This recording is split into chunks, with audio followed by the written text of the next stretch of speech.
Live and welcome into the the Sports Forum. My name is Jeremiah Schumann. I am your host, and I am just glad to be here. To be honest with you, I don't even know what I'm doing. I've done this a few times, but we're just gonna kind of go with it and see what happens. But the way this is gonna work is I'm gonna we all know the Chattanooga game just ended, so I'm gonna get into that. We're going to talk a little Auburn football, some of the new staffers that Golish has hired, and kind of go from there. And during the whole live, if anybody wants to come up on panel with me and discuss what I'm talking about, like I will put the link in the comments for anybody to do so. So if y'all want to do that, that would be fantastic. So I guess we're going to start off with this Chattanooga game that just went off, and we all fully expected them to play Chattanooga like as a practice game, but the game was anything but that, in my opinion. I've told y'all that I don't like the fact that we're getting down on a team that doesn't have any bigs. We play against everybody that has bigs, and that's who we don't do well against. So until this team figures out their chemistry, because the way that this team is going to win is with speed. Speed is how this team wins, and they have to figure that out because that's the only really benefit that they have. They're all uber talented. If we had a Shaquille O'Neal or just some amazing big, I think this would be a championship team. But right now, they're learning how to deal without it, without having a true big downtown, and I think that they're suffering for that. I think that in SEC play, I think they're going to be okay until they face somebody that has a good center. But talking about the Chattanooga game, we thought this was going to be a practice game. What we wanted to see was a 20 or 30-point win, and what we saw was a 14-point win. We saw a 14-point win when there's no need for that. The Chattanooga team is not very good. I did not look and see their last game. I probably should have, but when you look at just the stats from the game, I mean, the minutes look normal. I mean, Keyshawn Hall, 36. Williams Adam had 33. I think that's a little high for him. Overton had a lot less with 11. I think I didn't watch the entire game, so I don't know if he got injured or not. Kind of looks like he did, unless he just was cold. But then Pettiford had 30. But the one thing that really sticks out as a glaring problem is their three-pointers. Their conversion rate on three-pointers is horrible. I mean, Pettiford was the best at 5 for 9. I mean, everybody else 0 for 2, 0 for 2, 0 for 2, 1 for 5. I mean, like, what is this? Oh, and there's some other guys. 2 for 6, 2 for 2. That's decent. Magwood 1 for 2, but they're horrible from the paint. I don't remember. Let me see right here if it says anything about turnovers. Yeah, we had a ton of turnovers. Oh my goodness, 13 total. Yeah, see, this is ridiculous. The turnovers are killing us. We had 20 turnovers, and like now we have 13. So, the way that I saw that happen was the speed. Like I said, they're not used to the speed. They get to doing really stupid things, and that's where all those turnovers come from. It's just making stupid mental errors. I don't understand it. So, what do you do? So yeah, until this team figures out how to play with speed, then we're just going to go through this. I mean, it was really kind of funny that when we played Houston, we it was kind of opposite. We played with speed, we played well, but then we couldn't shoot the free throws. Now we shoot free throws really well, and we can't shoot from the paint. So it's that's a little, embarrassing. I mean, it's a little, they need to tighten that up if they're going to do that in SEC play. I mean, next Saturday I think we play Purdue. They're looking like they're a little more kink in their armor than you would think. Normally, before a couple weeks ago, before last week, we thought really good team. Thought they were one of the better teams in the country, and they probably are, decent team. But I think that we might be able to play them pretty good. Then we go on to play, I think, Queens and then Georgia. Then we're into SEC play, and SEC play is going to tell it all whether we are going to do what we need to do or not do. We're either going to grow or we're not. So in the past weeks on my TikTok account, I've said that I'm not too worried about this team. They'll just get better and better and better. But it seems like they're just on this just level. They're not going down. They're not going up. They're not getting any better. They're not getting any worse. They're just kind of what they are. And I think most of the SEC teams will be able to beat no problem. But I mean, when you get to the Arkansas of the world and Kentucky's and everybody else, I mean, it's going to be uphill battle with this one. So I guess we'll just keep watching them and see how that is, and kind of go from there. So um, I can tell there's nobody in here quite yet, which that doesn't really surprise me. It's the first show, so we'll just kind of see how this goes.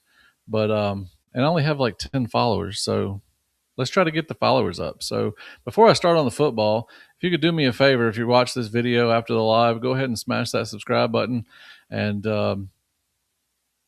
hit the little bell so you'll know when I upload a video.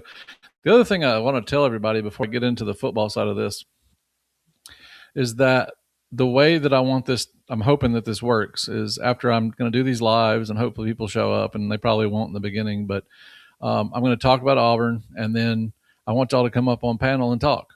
That's kind of what this is going to be about. This is fans talking about stuff, and no telling how many people we could probably build this up to. But I'm going to try to come on Saturday night. I might try to come on one time in the middle of the week. Other than that, I'll be on TikTok and doing shorts there. But when I do these lives, I'm hoping that people come and we can have a panel full of 3, 4, 5 people, and we just discuss what currently is going on with Auburn. So that's kind of how I'm making. I'm going to hope that I'm hoping that this works. So that's why I'm doing the lives. That's why I'm recording on live, so people can jump up here with me whenever they feel like it. So anyway, moving on to football, I absolutely love this Golesh hire. As I've said on my TikTok, if you follow me there, I didn't even know he was one of the candidates. I mean, we were talking about Summerall the whole time. We were talking about all these other candidates, and Golesh was never brought up. I mean, I think I was listening to the Locked On Auburn, like when Hugh Freeze was first fired, or maybe even right before he was fired, when they were talking about possible candidates, and I think Golesh's name came up. He was usually in the top 5, 10, but like when it got down to the nitty gritty, his name wasn't even in it. Like, we weren't talking about him. We were talking about Summerall. We were talking about, I mean, it was just not him. You know what I mean? I mean, it was every other candidate. You know, James Franklin came up. You know, Lane Kiffin came up. You know, it's just it just boggled me. I think, and to be honest with you, I think Sunday morning when we found out who the head coach was, I think that was a surprise to everybody, because I think it was a surprise to John Cohen as well. So looking at this hire, like I said, I absolutely love the hire. I didn't know it was going to be such a good fit, but after you look into Golesh, it just becomes Golesh is obsessed with football. That's basically what you come down with. And that's the end of the story when you do research on Alex Golesh, is that he is obsessed with football. He's a football nerd, and he loves to win. He hates to lose, and he's obsessed with the offensive side of the ball, even though he does have some defensive, you know, history there. So that's kind of good as well, but mostly offensive side of the ball. But the one thing I have said on my on my TikTok, that I absolutely love his mindset. He teaches that mindset. He has a plan, and it's a plan at every phase of the game. Watch some of his videos on YouTube. I encourage you to, when he's being interviewed and talked to about his staff. Like, there is a plan there. There's execution plan there. There is a way that office works, the way that the staff works, and every piece that he has in there helps the next piece. And it's like a well-oiled machine after it gets going. And he talks about how that works. The recruiting side of it, it's like a 10-rung ladder. It's not like going to beg a player for his services. It's basically telling a player, hey, we like you as a football player, and here's what you have to do for us to recruit you. And not only that, because they start recruiting these guys really, really early, and Golish's plan and standard is that you live up to the mark. So every year that they come back and check on you, hey, we're recruiting you, we're checking on you, you have to be to this standard. Otherwise, we're not recruiting you anymore. Yeah, it's almost like they have to earn it. And that was kind of weird. So I think that that's kind of a good way to go at it instead of just walking up and telling players all the good things that you can think about them. Hang on. Excuse me, I'm sorry. All the nice things you can say about them and give them all the nice lavish gifts, and then they just kind of love love the love. There you go. I mean, and it's just kind of lame. Why don't you set these guys to standards early in their career in high school, juniors, sophomores? By the time they get to seniors, if they're staying with that standard, then they become amazing football players. Then you're getting a better football player than you initially would have got. Anyway, he goes all into this stuff, and it's just absolutely amazing to know uh, that is how he works, that is how his staff works. And when he was hired, he talked about this staff and how he wanted to hire the elite. Because I think Alex Golish now, he was at Tennessee. He did really well there. I think it was 21 and 22. Then he was at USF 23, 24, 25. But when he was at Tennessee, he got a whiff of it and of the elite. And now he went to USF, tried out his program. It worked well. Took a 1-11 team to a 9-win season. And I mean, first season was 7 wins, second season 7 wins, third season 9 wins. So it was a good progression. And he saw that his program works. It's just he couldn't get the elite of the elite staffers in there. Now he had some, don't get me wrong, he had some. He just couldn't get the whole staff like that. So when he came to Auburn, the one thing he was talking about was just having an elite coaching staff. And he said everybody in this building is going to be elite, all the way from the janitor all the way up to as high as it is up to me. It's going to be elite. And he said that the way that Auburn University has committed to this football team with $30 million in NIL money, that's elite. Puts you about top 5 in the country. And he is just excited to do so. So whenever he was talking about the staff, he was saying, I'm going to hire the elite of the elite. So I took down some notes of all these guys, and I'm just going to go through here and just kind of point out who he hired, why it's important, and just what stands out to me. But the number one thing here is Auburn fans wanted a coach that was an SEC caliber coach, but they wanted him to be a CEO, meaning they wanted a head coach that had an offensive coordinator, that had a defensive coordinator, and then he was the CEO in the middle that watched everything, helped everything work. He's involved in offense, defense. He's involved in every aspect of the game. He's on the headset. He can overrule, that kind of stuff.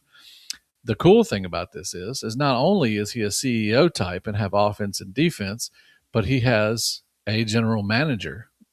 This is literally, everybody's saying that college football is looking like the NFL. Well, these coaches that matter, that know what they're doing, are setting up their teams and their staffs like NFL structure. So he has a general manager now. He has himself as a CEO and offensive and defensive coordinators, which is amazing. I think that's the way to go. It's the way of the future. There's only a few play callers out there that are head coaches, Lane Kiffin being one of them. I'm trying to think. I know that I think Kenny Dillingham, I don't know if he does or not, but I think he does. So when you get into it, I wanted a CEO type coach. I wanted someone that, oversaw everything, could overrule things when he didn't like what he saw, but at the same time, let the offensive defensive coordinators do their job. So talking about the offensive coordinator, he hired a guy named Joel Gordon. He came with him from USF. Joel Gordon started his coaching career in 03-04 at North Carolina Wesleyan. Had a couple other little small schools all the way up to 2010. Now, before I go any further, he has always been like a quarterbacks coach, and then he turned into a offensive coordinator. But his big jump was when he went to Iowa State in 2016. He was at Iowa State 2016 as an assistant, and then he went Iowa State quarterbacks coach in 2018, and then Iowa State he was the quarterbacks coach 2019 to 2022. Now, when you look at this, the thing that really stands out is Iowa State in that time frame. If anybody knows, that's when Brock Purdy was there. So he mentored Brock Purdy. That is like his call to fame, kind of, sort of, along with Golish, because Golish was there at this time, I believe, as well. I think he was a tight ends coach. So looking at the way that this all works is when you have an offensive coordinator like this that is widely unknown, I mean, I would say unproven, but then you look at South Florida, and he did fantastic. He took them to so many bowl. It was a bowl game. The only bowl that he has missed since 2017 is a 2022.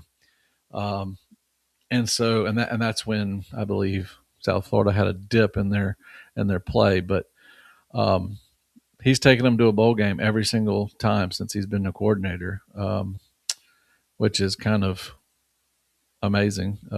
QB coach as well. So you go into this, and the thing I like about this is you go into the next season, and no one's going to know his tendencies.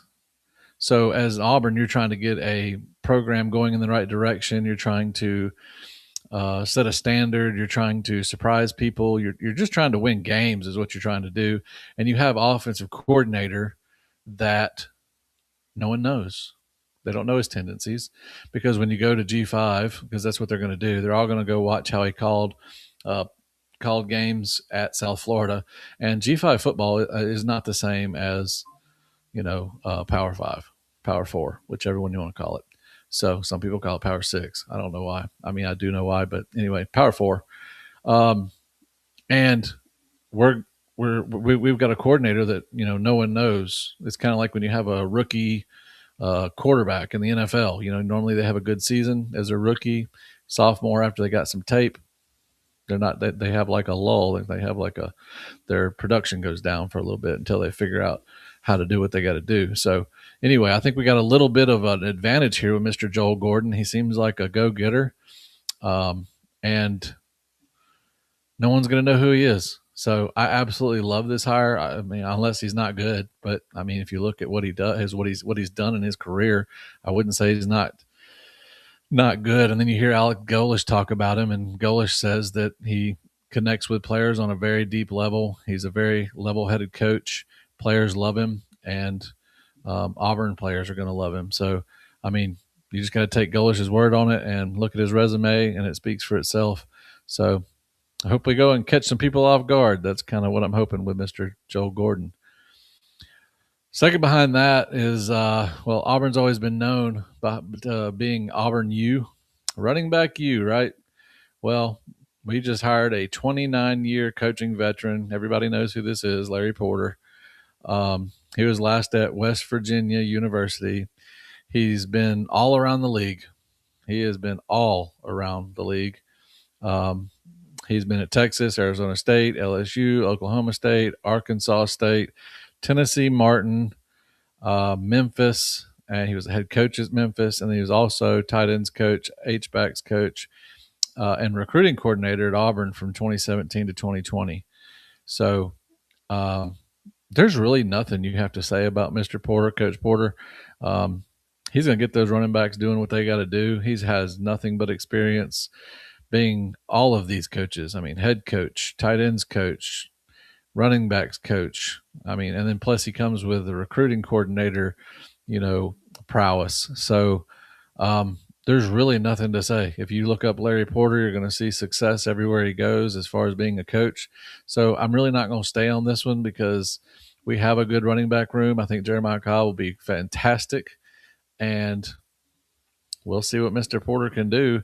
So I'm not going to stick on that one very long. So moving along here, the next one's going to be, and this is probably one of the most important hires that we made, and it was the wide receivers coach, and he's also the I think he's assistant head coach, but it's Cody Burns.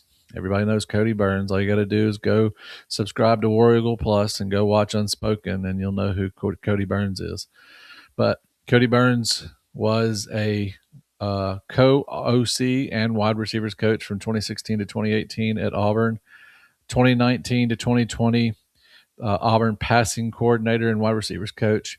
A short stint with the Saints from 2022, New Orleans Saints from 2022 to 2024, and South Florida 2025. Nothing to say about Cody Burns. Cody Burns has come home. I think it's really kind of telling that Alex Golesh wasn't on the radar for anybody. But then when he came, you find out he's bringing Cody.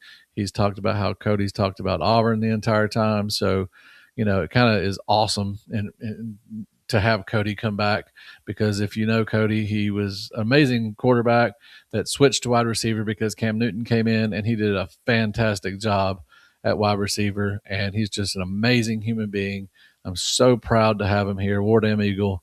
There's if you know Cody, you know Cody. You know who he is as a human being.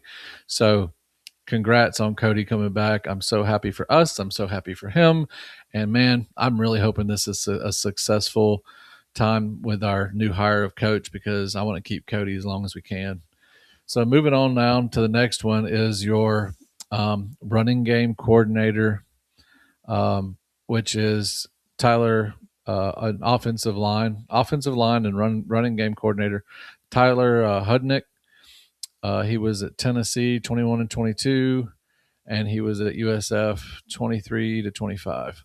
Tyler Hudnick's got tons of experience. He is in one of the positions I think that we need more than anything. That O-line is so. Some people think it's decent. I don't. I think it's horrible. If you look around the league, our offensive line is just it's second rate. And I hope I've said it on my videos, my short form videos.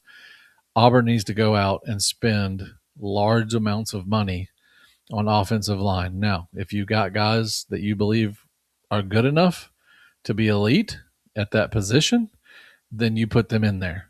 If they are not, you develop them and you move on down the road to the portal. That's what you do with the offensive line. Same as defensive line, but we're not going to talk about that right this second, because we're talking about offensive line. We have had horrible times with tackles. We had a lot of bad luck with centers. And I'm not saying anything bad about Connor Lew, so don't come at me. But I'm saying offensive line, we have to spend money on. Games in the SEC are won in the trenches, and our offensive line has been suspect for years. So hopefully Mr. Hudnick and Coach Golesh understand this, which I'm not saying that they don't, but we've had previous coaches come in here and not do anything to the offensive line and spend a lot of money on wide receivers. So I'm saying you start at the offensive line and you kind of work out from there. That's how I see it. I think that's how you win ball games. I think that's how you win championships. So I'm glad Mr. Hudnick's here. I'm hoping that he works miracles with the offensive line, because Jake Thornton was not it. So next, special teams. Another spot we needed a whole ton of help on. We needed a ton of help at special teams. Special teams was horrible last year, but we got Jacob Branowski, special teams coordinator. He was at Tennessee State, 21, Miami, Ohio, 22 and 23. And then he had a really good stint, 24, 25 at Pittsburgh. So it's really awesome to bring someone in like Jacob. Good amount of experience, but I would say probably the least amount of experience of everybody that's kind of come on this staff. But he had an amazing 24-25 with his special teams at Pitt. They did really well. He's also a tight ends coach, which, when it comes to tight ends and Golesh picking people to do tight ends, he was a tight ends specialist. Golesh was. He loves tight ends. And so when he hires someone to fill that position, I think that's a really special deal for him, in my opinion, just because that's what he, I believe, started doing, and I think he was really, really good at it. So with Mr. Bronowski getting the nod from Golish, I think that it'll be good. So Mr. Bronowski, let's get him starting at the 20. You know what I mean? So moving on, the next one is kind of a big one. This is one of the guys I'm going to mention when I see some trends with these hires. But Coleman Hutzler, 20 years of experience, almost like Mr. Porter, just tons of experience. Former defensive coordinator at Mississippi State, worked with DJ at Sanford and Florida and Ole Miss. Just tons of experience. Was the defensive coordinator at Mississippi State last year, and came over to be your an assistant coach. And he's going to do work with the Bucks and the edges. That is a humongous pickup. We are just picking up people that have worked themselves up the ladder are now coming back down the ladder to join this effort that we're putting in at Auburn. So I don't know if you understand, not a lot of people do that.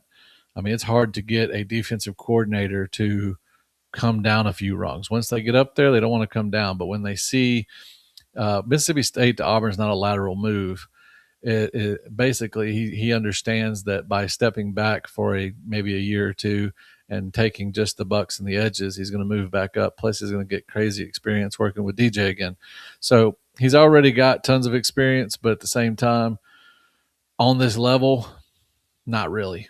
So, I mean, I think Mr. Hutzler is going to fit right in, get nasty with that defense and DJ Durkin. So love the hire, and I'll bring him up in just a minute when I talk about my last thing here. But the next one is one of the guys we kept from the defensive staff, Vontrell King Williams. He was an assistant and just was so impressive that they moved him up. He did a great job last year, but that's how he got the job. He was here as an assistant, and then one of the guy that did the defensive line moved on, and he took the position and has done amazing. He's just a rising star as far as a defensive line coach. But he was hired by Hugh Freeze, and he was so impressive that he was retained, like I said.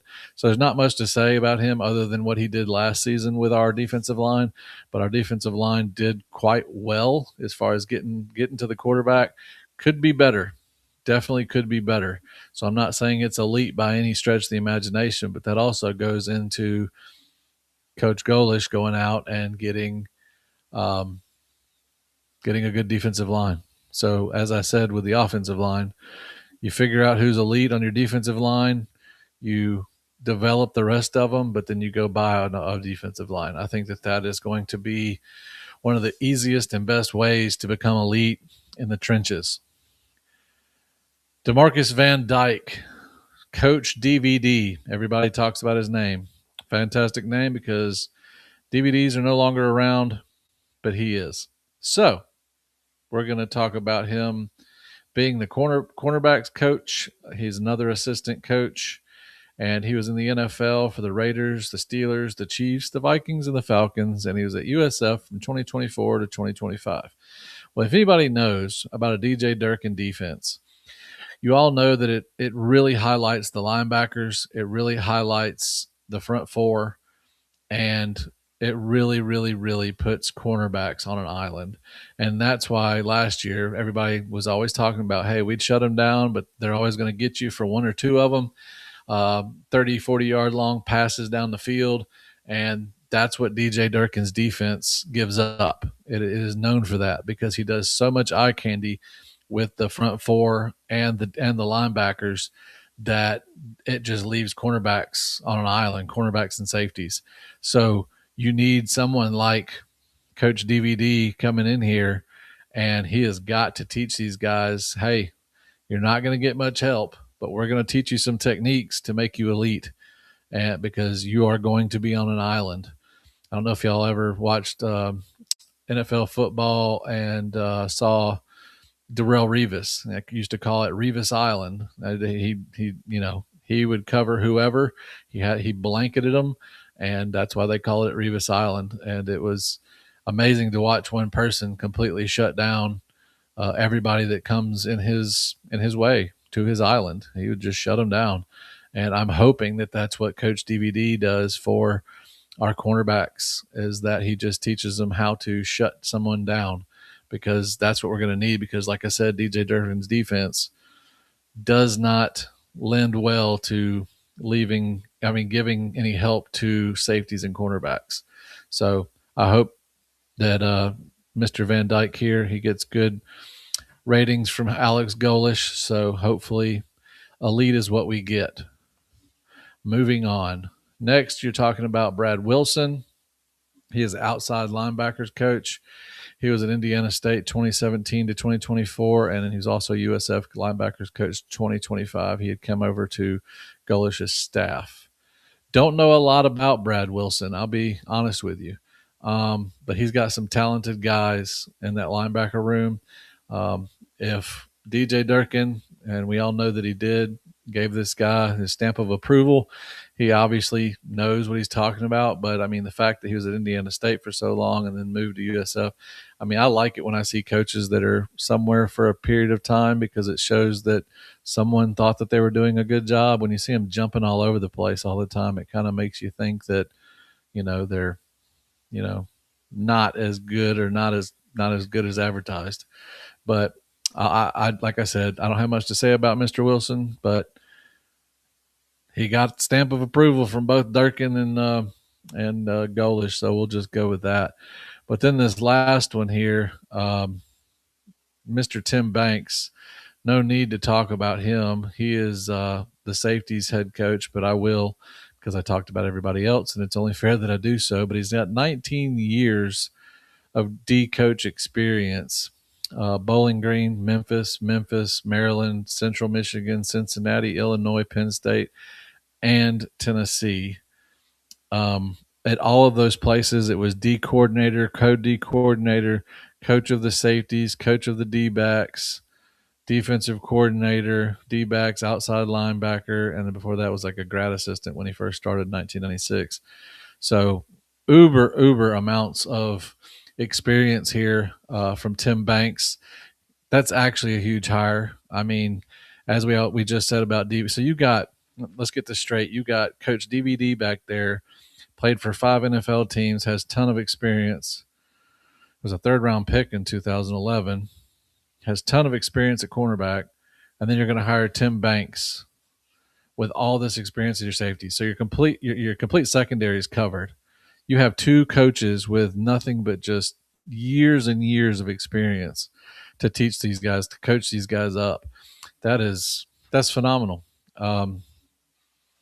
I don't know how else to say that, but the one thing that I've noticed about all these coaching hires is there's a lot of former the coordinators on here. And I say a lot, I think it's 2 or 3, but still that's a lot. Normally you get guys that are, position coaches. You get them to move up the ranks, and then they become coordinators. And as I said earlier, you don't usually come back down. So you got Mr. Hutzler over here. Of course, you got DJ Durkin. And then you've got Tim Banks. Then you got, I'm looking real quick, I'm sorry, Mr. Porter. No. Yeah, here it is. Larry Porter he was a head coach at Memphis. So you have Larry Porter. You got, as a head coach of Memphis, you've got Hutzler, which is the Bucks and Edges, but he was the defensive coordinator at Mississippi State. And then you've got DJ Durkin, which, of course, defensive coordinator. You've got Cody. I just noticed Cody Byrne was a passing coordinator, which, I mean, not really offensive coordinator, but there's tons of guys that have had coordinator positions that are on this team. I'll just say this. Golish said he was going to make this elite, and I'll be honest with you, this is a awesome first crack at it. He stood in front of the entire Auburn family and said he was going to make this elite, and he has done a jam-up job putting this staff together way quicker than we got with the former. And in my opinion, it's it's so far above that, it's not even funny. Because I mean, Hugh Freeze brought a bunch of Liberty guys. He sprinkled a couple of other guys in. He also let Cadillac go. I know there's rumors behind that one. Don't know if they're true or not. Don't care. Love Cadillac. Period. End of story. War Damn Eagle. Um, but Golish has knocked this out of the park so far, and I like it when he gets up there and says, "Hey, this is no joke. We're going to be elite, and I'm going to prove it to you." And then you come and you look at all of these hires that he's made, and it's absolutely phenomenal. I mean, that is the most amazing um, first crack at staff that I've seen in quite a while. I mean, multi amounts of coordinators, former coordinators, and if they're not former coordinators, they're position coaches with a whole bunch of experience at really good schools. The only person I think that sticks out that doesn't have like a ton of experience at a really like a SEC school is Mr. Brad Wilson, outside linebackers. But he got the stamp of approval, so I'm going to trust it. That's the only that's the. I mean, if you want to say there's a weak link, then I guess that would be it. But I mean, from Joel Gordon, I mean Porter, Burns, Hudnick. Hudnick, he's another one that has a little, but he's been at Tennessee and he was at USF, so that's a little different from Indiana State with Coach Wilson. So yeah, I mean, it's just like former coordinator after former coordinator, and if they weren't former coordinators, they're position coaches for many years. Um, I don't know how you beat that, to be honest. Awesome first crack at it, and then on top of that, and this is kind of how I'm going to finish this. And if anybody shows up in the live, then we can talk. If not, then I'll end it. But when he's talking about the standard and the mindset of this football program, these are the type guys that you have to have on your team to set that standard. You want football players to come in, you want them to be green, and you want them to be coached up and become elite by the time they leave. And you don't want them to leave. So when you talk about all these guys that are leaving, the Malcolm Simmonses, the Perry Thompsons, oh yeah, and by the way, if no one has realized it yet, what is it, Saturday? It's like 6:37. I think it was like around 6:00. Malcolm Simmons said he was leaving, which is upsetting. But when you hear why he's leaving, it's not upsetting because I've told the whole world I've been an Auburn fan for my entire life. And at this point, elite is it. It's elite or bust, with the mindset of these players. So if a player comes into Coach Golish's office and he says, "Hey, what am I getting for money? It's all about money for me." Okay, well, you're not our guy. I don't care how good you are. And I'm so serious when I say this. I don't even care if it's Cam Coleman. If Cam Coleman just wants money, I do not want him here. But if he wants to learn, be coached up, have a mindset, an elite mindset, and meet the standard, then I want him here. And the sad part about it is we're in 2025, and all you got to do is sign up for War Eagle Plus, go watch Unspoken, and in that documentary, Cam Newton comes from Blinn Junior College, and he notices how good Gus Malzahn is. And so he goes and tells Gus, "I can do anything you want me to do, and I will do anything you want me to do. Coach me up." Literally tells Gus Malzahn that. And you want to know why that guy's good. I mean, when he first came here from Blinn, like I didn't even know this until I watched that documentary, but he couldn't even throw a fade route perfectly. Like it was off a good bit of the time. So they coached him up. That's what you need. You need that elite mindset. It's not about money. Money comes with that elite mindset. You have elite. I mean, people want, what are you giving to me now? Well, imagine if I give you a little less than what you want now. I coach you up. You have an amazing season, and then you come back next season, and I have to pay you more. And then by the time you get out of here, you're making a buku of money. Then you're going to go to the NFL and make more buku of money, and you're going to be prepared to be there. It seems like a win-win. And the funny thing is, it's 2025, and the way that these players become elite, the key to the kingdom is becoming a team player. going to practice and say, I don't know everything. Teach me, coach. I want to learn. That's the keys to the kingdom. Some players understand that, some players don't. And in this day of money, in this day and age of money, the money is getting in front of the will and the talent. They're just saying, well, I just am what I am. Pay me, coach. That's what I want. I'll work for you. I'll play for. No, it's you play for me and then I pay you. So if you're worth a little bit of money, then you make that little bit of money, prove yourself, get coached up, and become elite. Then you make a whole lot of money. It's not even hard, and you win championships if you don't go take a stupid offer. Because Malcolm Simmons showed that he could play in the SEC, but we heard here tonight that he basically left because there's so many people in his life that depend on his money, and he needs what he needs, and he wants what he wants. So where's he going to end up? He was one of the ones I didn't want to lose. I don't want to lose Cam Coleman. I don't want to lose Malcolm Simmons. I don't want to lose Xavier Adkins, and I don't want to lose Jeremiah Cobb. And Jay Crawford. Those are the ones that I don't want to lose. Anybody else, I'm okay with, and I'm also okay with keeping more. If Golish says they got elite mindset, then hey, I want you to stay aboard. I don't care who you are. I don't care if it's Sylvester Smith or whoever it may be. Keldrick Falk, we don't know if he's going to the NFL yet, but I want elite. That's what I want. Elite mindsets equal wins. Because if you look at our games this season, we didn't have an elite mindset, and we lost damn near every game by 7 points or less.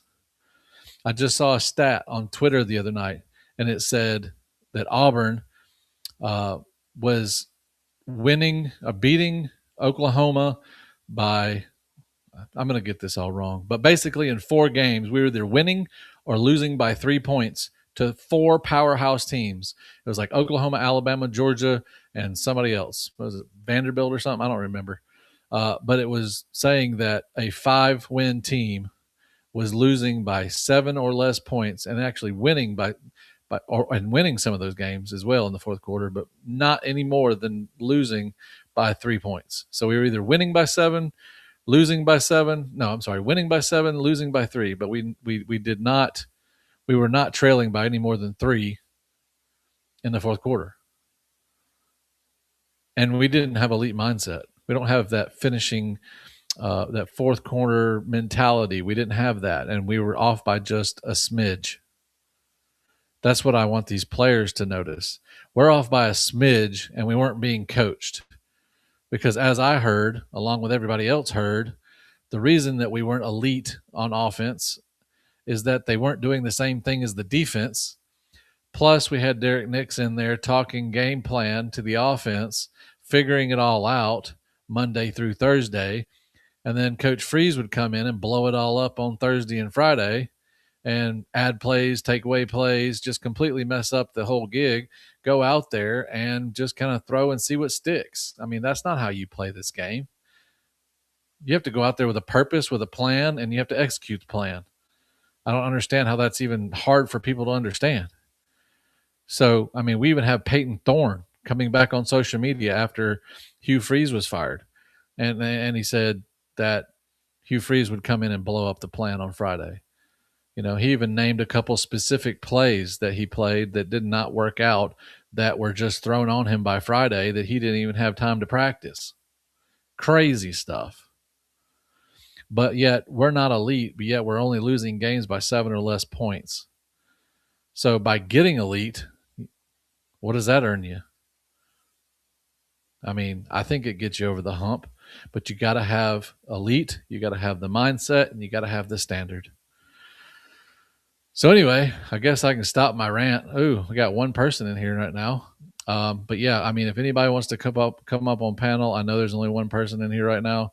Like I said, it's my first show. I got 10 followers. Whoever's in here, you can throw it up a follow, subscribe, and I would sure appreciate it. The other thing I guess I can talk about, I got a few more minutes, is the schedule. Let me look up the schedule real quick. I want to talk about the schedule real quick because a lot of people are freaking out about it, and I really don't see why, to be honest with you. Hang on. Auburn 2026 schedule. Let's see.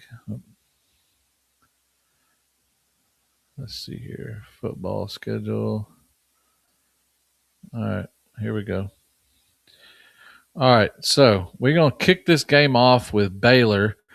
We're going to do it at the Mercedes-Benz Stadium in Atlanta, Georgia. Now, we all know why that game got moved to Mercedes-Benz Stadium, because Cohen even said in some media availability is that he's trying to find revenue for this football team, and any revenue he could find. I mean, he wants to really beef it up, beef up the NIL, and so he saw a way to move this game to the Mercedes-Benz Stadium, to play Baylor. And I believe they say, depending on the turnout of the game and the viewership of the game, they'll make anywhere, like bare minimum, they'll make 8 million, although they possibly can make up to 12 million.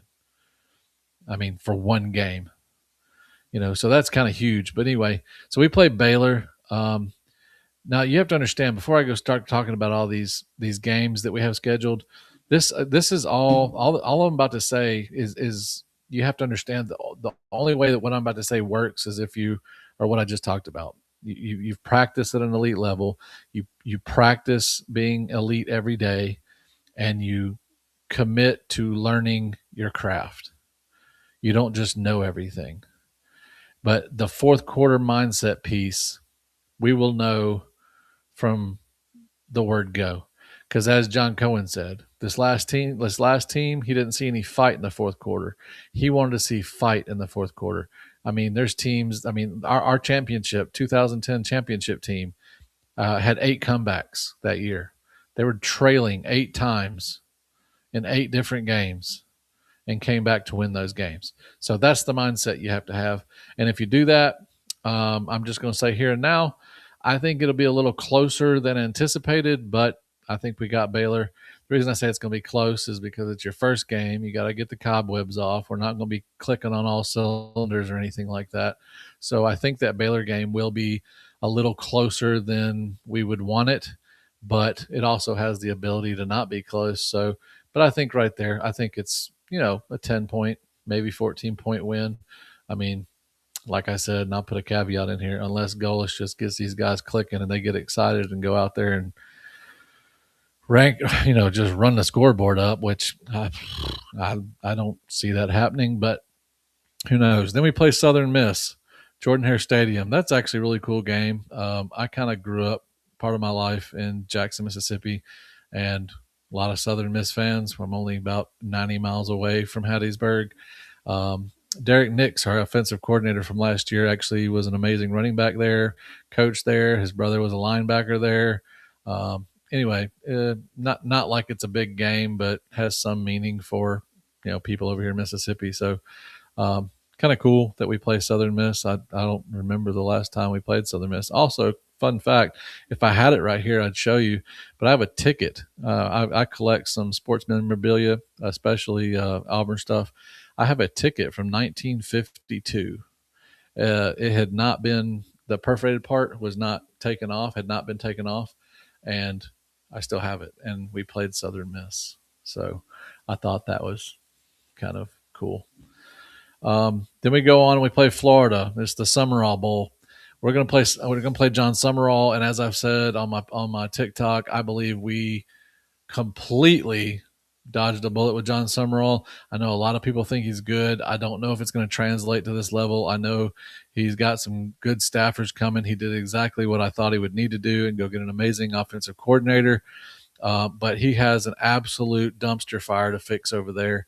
I hope he's as tough as he says he is, because he's going to need to be in order for that to work. But we play Florida at Auburn. This is just going to be a close game. I believe it's going to be a close game, but it's not like it's a scary game. You know what I mean? I don't know if we win it or not, but at the same time, I mean, you got Baylor. That's a win to me. You got Southern Miss. That's a win to me. And you got Florida. And with the fact, I'm just going to go off the fact that Golish came into a ready-made team. He doesn't have to fix up a whole lot of stuff. And Summerall at Florida, he had to fix his whole house. So I'm just going to go off of that for now. And to me, that's a win. Vanderbilt, we play at Auburn. unless Diego Pavia gets his 752 uh, uh, waiver in order to come back and play for the 15th year. Um, I think that is a very winnable game. I know they got a 5-star quarterback coming up, but he's a freshman. So Vanderbilt doesn't do what Vanderbilt does without Diego Pavia. And this kid that's coming up, he might be able to become something like a Diego Pavia, but not his first season, and definitely not his, what would that be, fourth game of the season? No. So I just don't think Vanderbilt, has what it takes. They were only good because Diego Pavia made everybody better. That's fact. So I think that's another win. Tennessee, Golish going back to Tennessee against his former coach. It's going to be a tough one. Tennessee is going to fix some stuff in the offseason, so that's a questionable one. I'm not going to say that's a win. I'm going to say that's a toss-up. Then after that, we got Georgia, the South's oldest rivalry. As we say, it's the snake in the grass. Kirby Smart. What does he do to win the game? What? These games are just ugly. Hopefully we have enough to get over the hump, because if we would have had the mindset this last game, we would have demolished them, which would have been crazy to say. So you have a bunch of wins in a row. Then you get to Tennessee's questionable the next week. You got Georgia. Let me see if there's a bye week in there. So there's a bye week between Tennessee and Georgia, and Georgia's very questionable. A lot of people say loss. I'm not going to even say that yet. Then the next week you have LSU, Lane Kiffin showdown. Lane Kiffin has a lot to fix over there. Now he's got a really cool thing going with Nike, so he's going to get a lot of big talent over there. But at the same time, it's a toss-up. So that's 3 toss-ups in a row: Tennessee, Georgia, and LSU. Then you have Ole Miss. They're not going to be what they were. I think it won't be as easy as we think. It won't be as hard as we think, but I think Ole Miss is a win. Then you got Arkansas, Mississippi State, and Samford.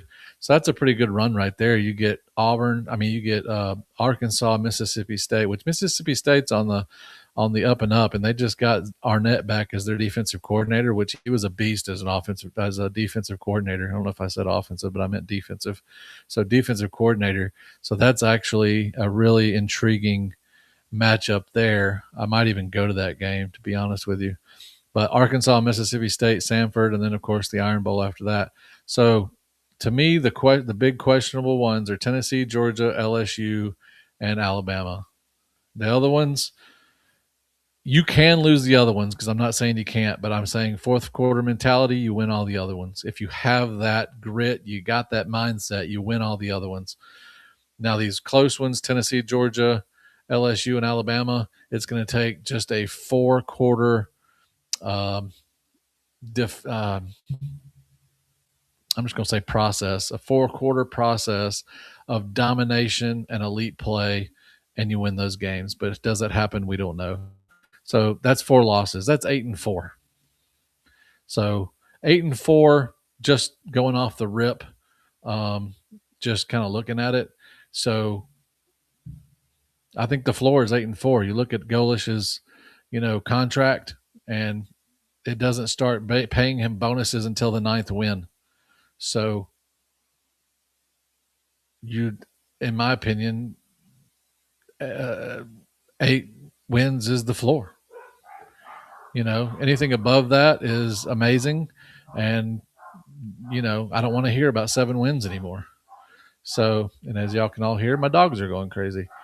So, that's just what I think about the schedule. I don't know what y'all think. Put it in the comments below.